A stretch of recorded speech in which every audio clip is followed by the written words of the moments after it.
This is KCTV English News. I'm Nick Brontes. Weather officials say temperatures will hover around average this winter, but that we will face a few cold spells. The Korea Meteorological Administration says conditions will seesaw as they are affected by El Niño, which will make it warmer, and the thawing of Arctic ice, which will make it colder. Forecasters say continental and migratory high-pressure systems will cause the mercury to drop significantly at different times in December. Average rainfall is 27 to 61 millimeters, and meteorologists say to expect about that much or a little less. Provincial Council standing committees have begun reviewing the provincial government's budget for next year, and lawmakers are looking closely at the issuance of 950 billion won in municipal bonds. The Autonomous Administration Committee says the province has violated an ordinance that it set aside 15% of the surplus from the previous year for long-term and unplanned urban facility maintenance and construction. Lawmakers maintain that if the province had done as it should, it would have enough money to purchase urban planning facilities without the need to issue bonds. Provincial officials responded that it was difficult to accurately predict the future, but that they would try to reduce the debt.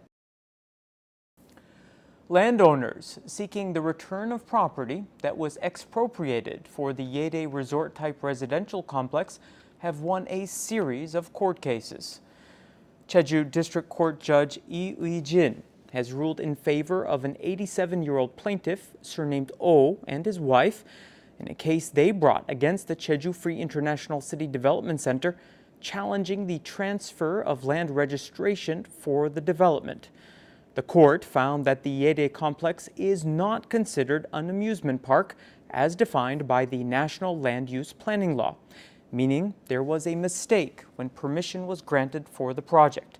The judge ruled that, therefore, that permission can be canceled and the land expropriation revoked. On the same day, the court ruled in favor of another 18 landowners in similar suits against the JDC. 21 former property owners have won such cases this year. Local companies and individuals are saving a lot more money. According to the Jeju branch of the Bank of Korea, local financial institutions were holding a total of 26,312 billion won in deposits in September. That's 223 billion more than just the month before. Analysts say the noticeable jump in savings included a greater amount of fixed and corporate deposits. Meanwhile, the aggregate household loan balance in Jeju in September was 14,895 billion won. That represents 1 month growth of 149 billion won. Every household in Jeju will be given a free heat pack to keep their water meter functional this winter. Authorities say they will use 400 million won to provide the packs to 110,000 island homes as part of efforts to prevent water leaks. Officials in both of the island cities will also pay extra attention to making sure old housing, as well as residences in areas prone to freezing, are well maintained. They will run teams to monitor the situation and respond to emergencies. Over the past 3 years, some 4,430 water meters have frozen and created leaks in Jeju. That works out to about 1,500 per winter. Over the past couple of years, another 29 sets of remains of April 3rd incident victims have been positively identified. Hundreds more bodies remain to be ID'd, but officials say they don't have enough funding for the work. Joseph Kim reports. This is the Jeju April 3rd Peace Park. The remains of 400 bodies exhumed at the Jeju International Airport and other locations on the island from 2006 through 2011 are placed here. Among the 400 unknown bodies, 29 have been identified recently, following 3 bodies identified in 2016. The identified remains were discovered at the northwestern and northeastern areas of the north and south runway of the Jeju International Airport, which is closed as it was suspected that the area was a mass grave for hundreds of people killed during the April 3rd incident. Among those identified, 22 were executed at a court-martial in 1949, and 6 were subjects of preventative custody and executed by soldiers in 1950, and the remaining one is presumed to be the victim who was executed. Up to now, 121 bodies have been identified.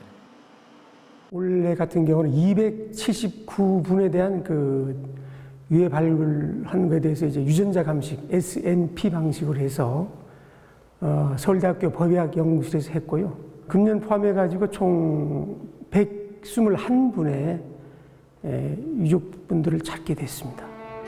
But the identification work has a long way to go. Still, a significant number of retrieved remains are waiting for their turn in a long queue. 279 bodies await identification. As the identification work requires a huge budget, the province needs Seoul's support. 1.2 billion won was spent for the identification work this year. The province asked for 2.2 billion won to preserve the April 3rd incident remains and excavation works for the year of 2020. But Seoul has allocated only 900 million won for the work. Joseph Kim, KCTV.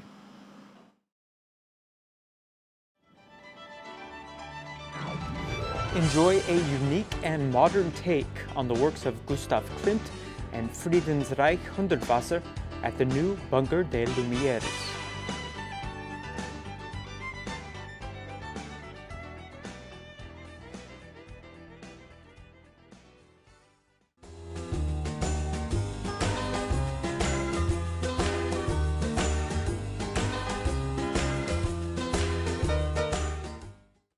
Skies will remain mostly cloudy all day Tuesday. For the details, here's your forecast.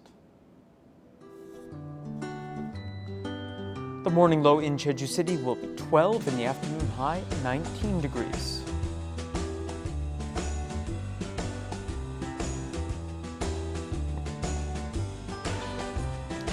In Seogwipo, temperatures will fall between 13 and 20.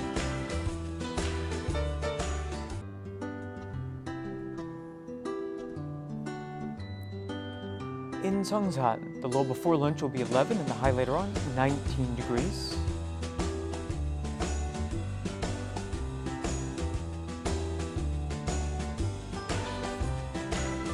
Across the island in Gosan, temperatures will range from 13 to 18.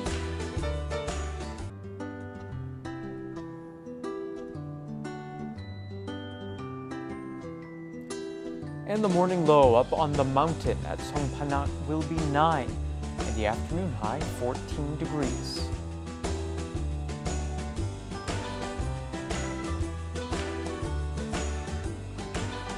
Out on the water, winds will be out of the north and northeast at 6 to 11 meters per second, and seas will be quite calm.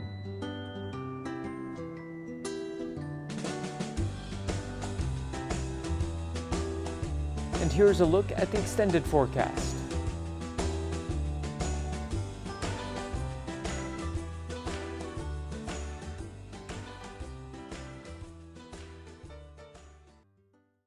That brings us to the end of today's broadcast. Thank you for tuning in, and I hope you'll join me tomorrow at the same time. Don't forget to visit us online at eng.kctvjeju.com. 시청자 여러분, 고맙습니다.